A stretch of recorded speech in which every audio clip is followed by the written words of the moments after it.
సాయంత్రం వర్క్ అయిపోయింది, వెదర్ బాగుంది, ఎక్కడికైనా బయటికి వెళ్తే బాగుండు అనుకునే లోపలే మా ఆయన నాకు ఎదురుగా వచ్చేసి సడన్ సర్ప్రైజ్ ఇచ్చారు.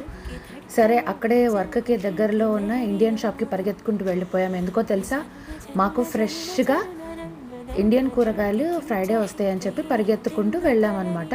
వెళ్తే మాకు అక్కడ ఒక సడన్ సర్ప్రైజ్ దొరికింది. ఏంటో గెస్ట్ చేయండి. అదేంటంటే గోంగూర. ఏ సో అట్ లాస్ట్ ఫైనల్లీ మాకు గోంగూర అయితే దొరికింది. ఇవాళ సడన్ సర్ప్రైజ్ ఇచ్చింది మాకు.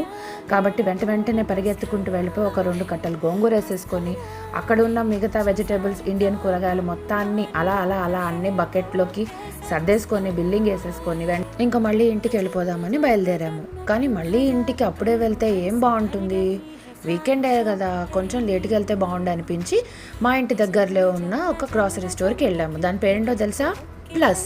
ప్లస్లు మైనస్లు మ్యాథ్స్లో చెప్పేది కాదులే, కానీ దీని షాప్ పేరు ప్లస్ అంటారు. సో అక్కడ మాకు వెరైటీగా ఏమనిపించిందో తెలుసా, ఇది వెజ్ పఫ్ అనమాట.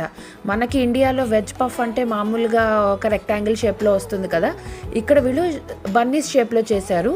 దీన్ని ఓవెన్లో పెట్టుకొని కాసేపు వేడి చేసుకోవాలి, లైక్ ఒక 10 మినిట్స్ అలాగా మైక్రోవేవ్లో చేసేసుకోవాలి. అప్పుడు వేడిగా అయిపోతుంది. సో వేడి వెజ్ పఫ్ రెడీ అయిపోతుంది. మేమైతే ఈ ఫ్రైడేని చాలా ఎంజాయ్ చేసాము.